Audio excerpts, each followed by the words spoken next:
BA part third में आज हम देखते हैं मिल के प्रतिनिध्यात्मक शासन पर विचार।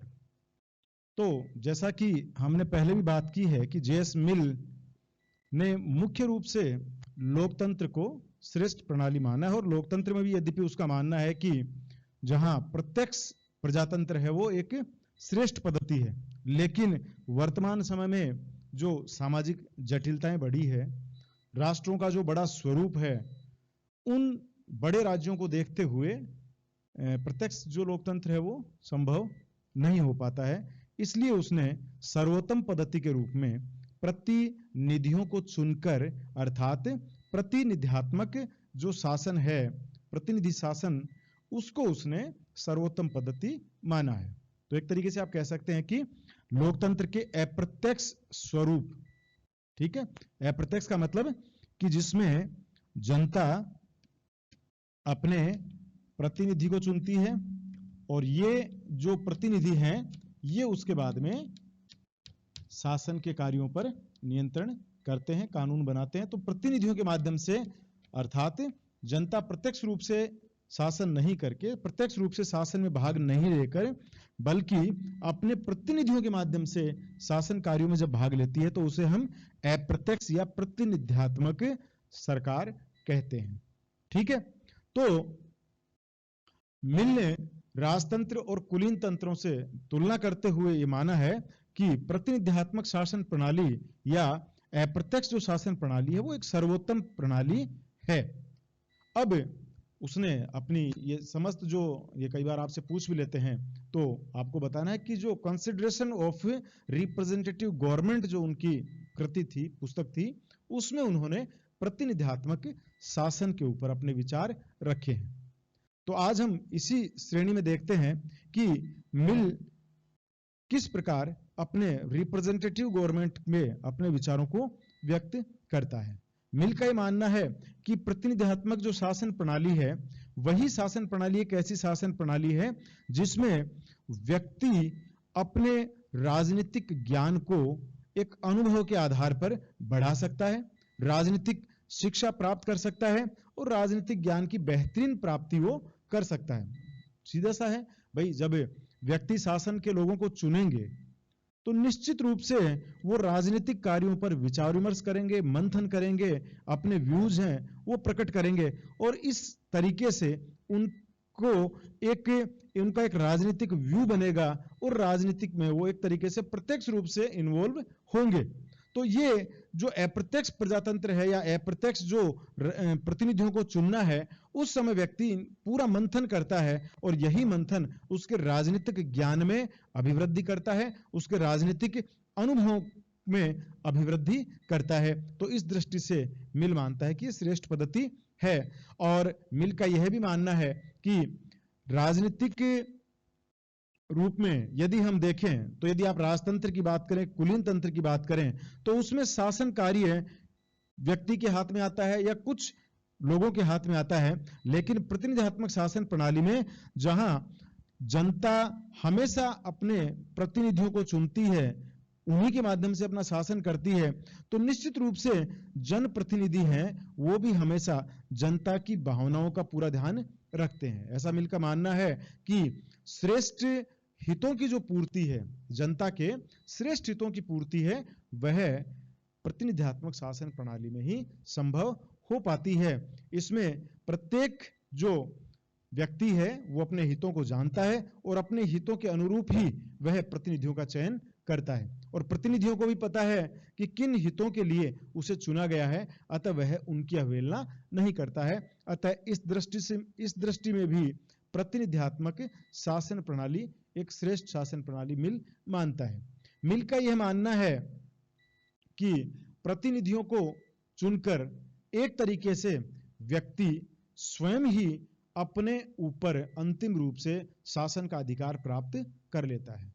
ठीक है, प्रतिनिधियों के माध्यम से जो शासन किया जा रहा है, चूंकि प्रतिनिधियों का चयन कौन करता है? प्रतिनिधियों का चयन जनता स्वयं करती है। जब जनता स्वयं प्रतिनिधियों का चयन कर रही है तो इसका सीधा सा अर्थ यह हो गया कि व्यक्ति अपने ऊपर शासन करने के लिए एक तरीके से अप्रत्यक्ष रूप से स्वयं ही उसमें भूमिका अदा कर रहा है। तो इस दृष्टि से भी उसने ये माना कि प्रतिनिध्यात्मक शासन प्रणाली के माध्यम से हम अपने बौद्धिक विकास कर सकते हैं, चारित्रिक विकास कर सकते हैं, राजनीतिक ज्ञान, राजनीतिक शिक्षा, ये सारी चीजें हैं वो हमें अप्रत्यक्ष प्रजातंत्र के इस स्वरूप में हमें प्राप्त हो सकती है। और क्यों? क्योंकि प्रत्यक्ष प्रजातंत्र बड़े राष्ट्रों में वर्तमान में संभव नहीं है, तो उसका बेहतरीन विकल्प अप्रत्यक्ष प्रजातंत्र मिलने चुना है। ठीक है। और यहां एक विशेष रूप से ध्यान में यह भी रखिए कि मिल ने जो अपने प्रतिनिध्यात्मक शासन में जिस प्रतिनिधि सभा के चयन की बात की है, जिसे हम व्यवस्थापिका वगैरह कहते हैं, तो यहां मिल कहता है कि ये जो प्रतिनिधि सभा जिसमें चुनकर लोगों के प्रतिनिधि जाते हैं, उस प्रतिनिधि सभा को भी वो कहता है कि ये प्राय द्विसदनात्मक होनी चाहिए। द्विसदनात्मक के पीछे वो तर्क यह देता है कि दो सदन होंगे तो उसमें जो निम्न सदन है उसमें जनता के चुने हुए प्रतिनिधि हैं वो भाग लेंगे और जनता के हितों को ध्यान में रखेंगे, जनता के हितों को प्रकट करेंगे, वहां परिलक्षित करेंगे। जबकि जो दूसरा सदन है उसमें उसने माना है कि उसमें निर्वाचन का तरीका पहले के निर्वाचन के तरीके से भिन्न होना चाहिए।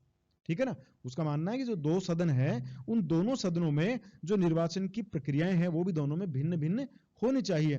तो दूसरे सदन में जब वो कह रहा है कि एक सदन ऐसा होना चाहिए जिसे हम प्राय उच्च सदन कहते हैं, तो उच्च सदन में उसका मानना है कि उसमें निर्वाचन का तरीका भी दूसरा होना चाहिए और उसमें ऐसे लोगों को लाना चाहिए प्रतिनिधि सभा के रूप में, उनको व्यवस्थापिका में ऐसे लोगों को शामिल करने की आवश्यकता है जो राजनीतिक, सांस्कृतिक, वैज्ञानिक या हर दृष्टिकोण से जो अलग अपने अपने अपने जो फील्ड्स हैं, अपने अपने उनके जो क्षेत्र हैं, उनमें वो उनके पास एक ज्ञान के भंडार हो, वो अपने अपने क्षेत्रों के विशेषज्ञ हों, ताकि उनके ज्ञान का लाभ समाज को, राष्ट्र को मिल सके। और दूसरा उसका बेनिफिट ये मिलेगा कि जब दो सदन होंगे तो एक सदन की निरंकुशता पर भी पूरी तरीके से अंकुश लगेगा, अर्थात जनता के चुने हुए प्रतिनिधि हैं वो भी अपने जल्दबाजी में या अविवेकपूर्ण या किसी अन्य प्रकार से वो निरंकुश नहीं हो सकते। तो द्विसदनात्मक शासन प्रणाली या द्विसदनात्मक जो व्यवस्थापिका है उसकी एक तरीके से सहमति या उसको समर्थन मिल करता है। क्लियर है। तो प्रतिनिधि सभा का या प्रतिनिधित्मक जो शासन प्रणाली है मिल, उसका इन आधारों पर वो मानता है कि इन सब आधारों को हम देखें, जनता के हितों की दृष्टि से देखें, जनता के प्रत्यक्ष रूप से राजनीतिक ज्ञान और शिक्षा की प्राप्ति की दृष्टि से हम देखें, जनता के प्रत्यक्ष रूप से शासन में इन्वॉल्वमेंट को देखें, रुचि को देखें।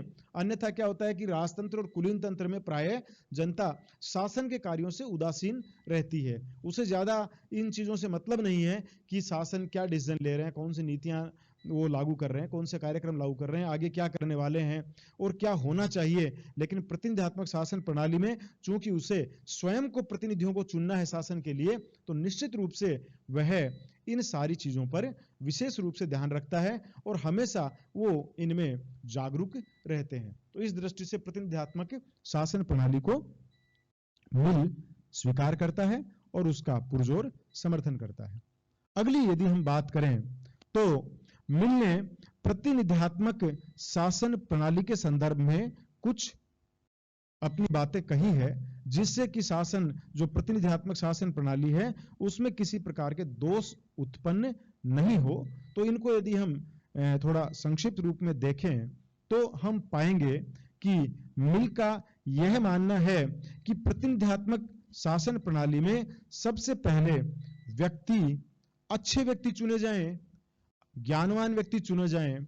उसके लिए सबसे पहली उसने माना है कि जो मतदाता है उसमें उसको विशेष रूप से एक योग्य मतदाता होना चाहिए और उसके लिए वो कहता है कि हमें अशिक्षित और निरक्षर मतदाताओं की अपेक्षा शिक्षित और ऐसे मतदाता जो कर अदा करते हैं या जिनके पास संपत्ति है उनको हमें मतदान का अधिकार देना चाहिए।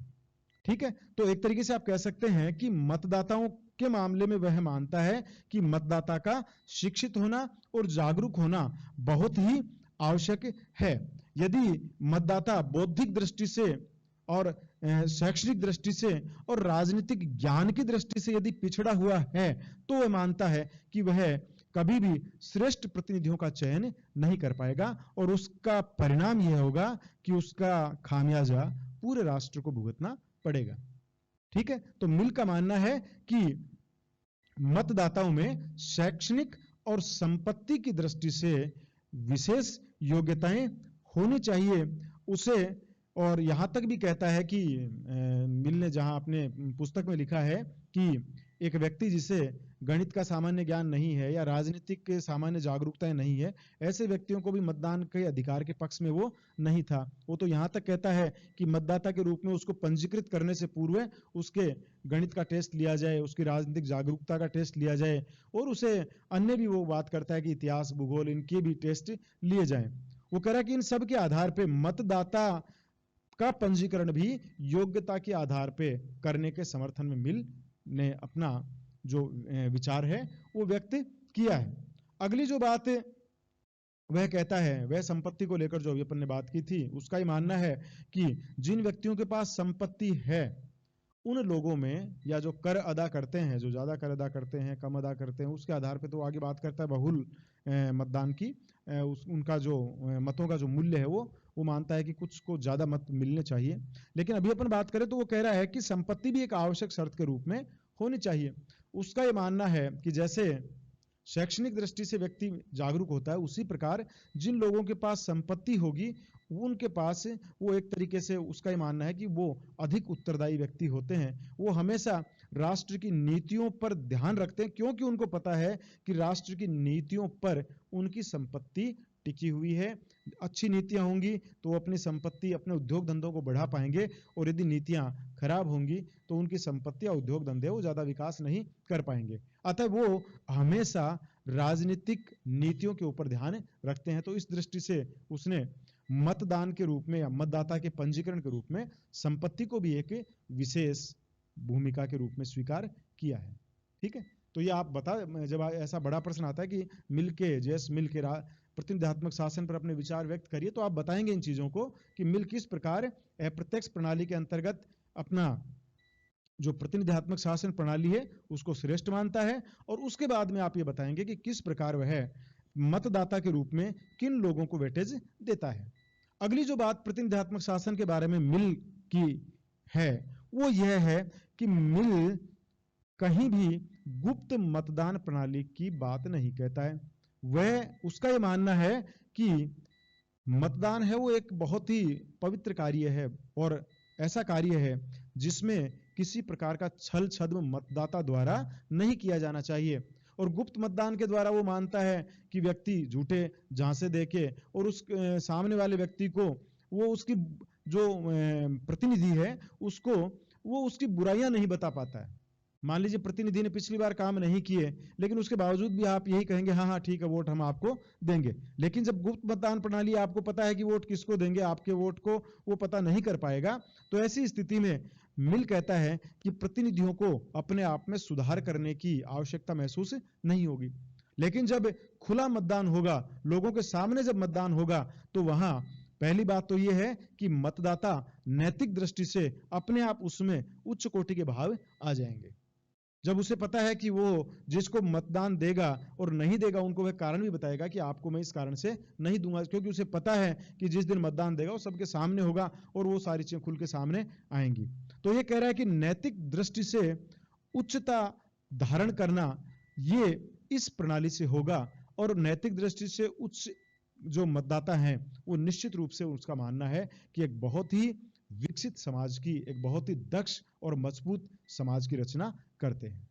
तो गुप्त मतदान प्रणाली को मिल स्वीकार नहीं करता है, वह खुले मतदान की प्रणाली है उसको स्वीकार करता है। और वो, उसका मानना है कि मतदाता में इतना नैतिक साहस होना चाहिए कि वह सत्य को सत्य और असत्य को असत्य कहे, बताए, और प्रतिनिधियों को उनकी कमजोरियां भी बता सके। ठीक है, तो अगली यदि हम बात करें तो नेक्स्ट जो बात आती है वो मिल कहता है बहुल मतदान के बारे में।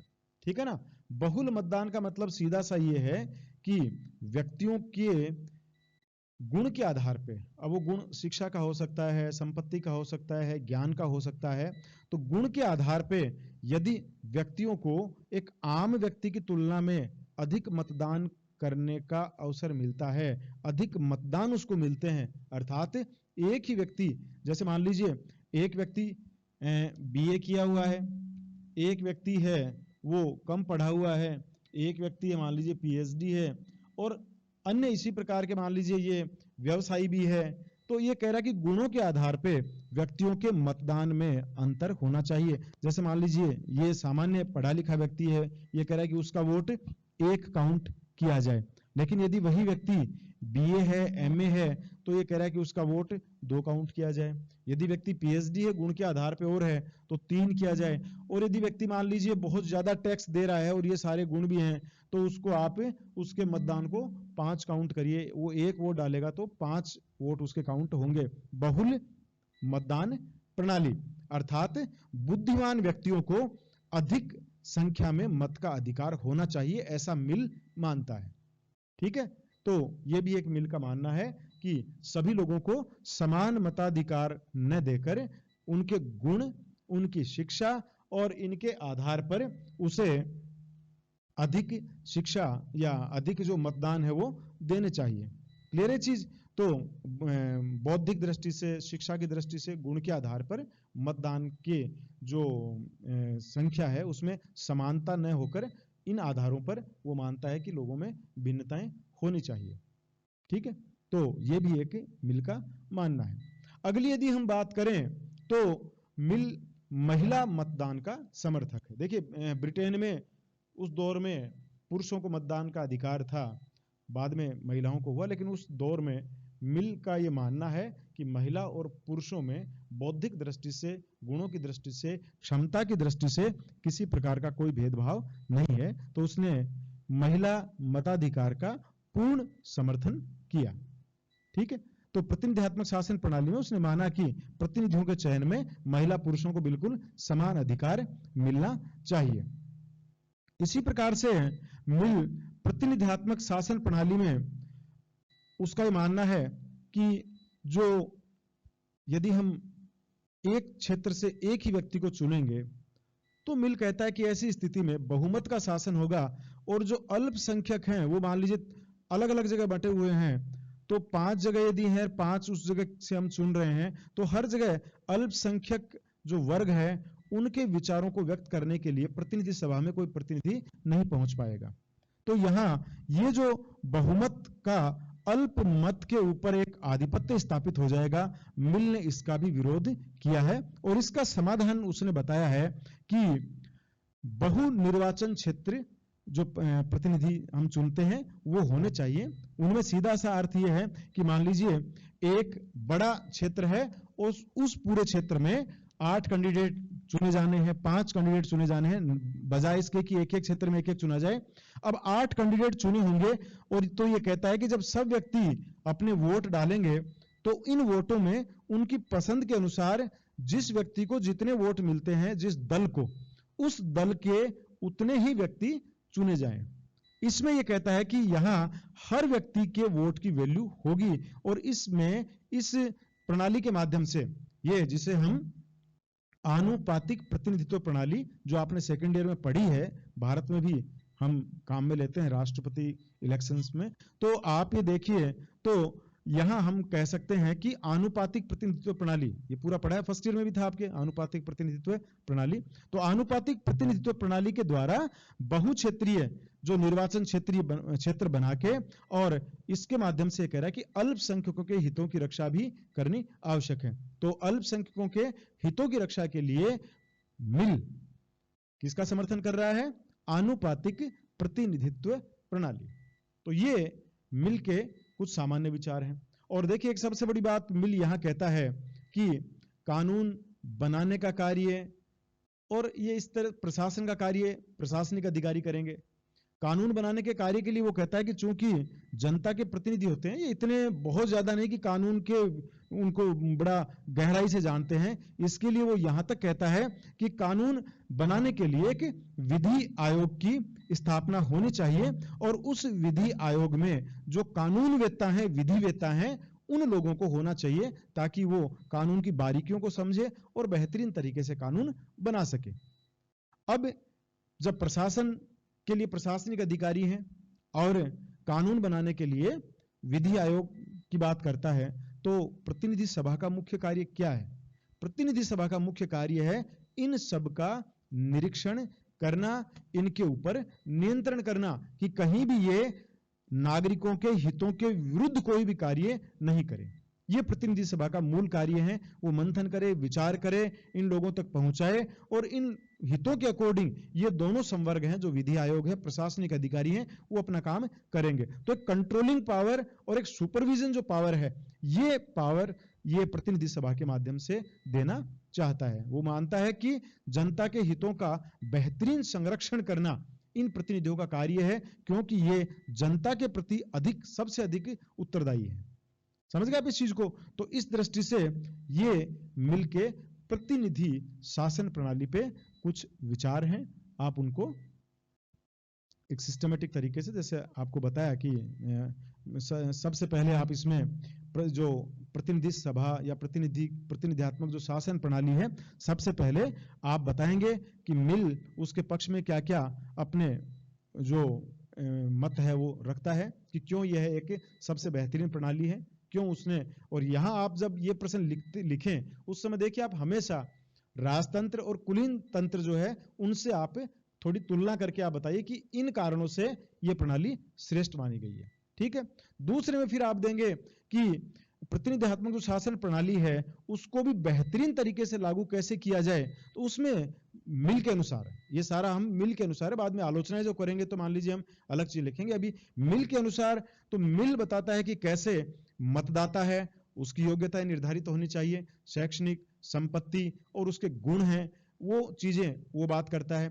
बहुल कार्यपालिका है, बहुल जो मतदान है उसका वो समर्थन करता है। उसके बाद में आनुपातिक प्रतिनिधित्व प्रणाली है उसका वो समर्थन करता है। महिला मतदान है उसका समर्थन करता है, महिलाओं को मतदान के अधिकार का जो समर्थन करता है। तो ये उसके प्रतिनिधित्व शासन प्रणाली के को और अधिक बेहतरीन बनाने के लिए कुछ सुझाव दिए गए हैं, उनको आप इसमें रखेंगे। तो ये दो पार्ट में आप इस पूरे प्रश्न को करेंगे और इसको इस तरीके से आप लगभग जो भी उसकी आपकी शब्द संख्या है उसके अनुसार आप छोटा बड़ा इनको कर सकते हैं। ठीक है। तो ये है जेस मिल के प्रतिनिधित्व शासन प्रणाली पर प्रमुख विचार।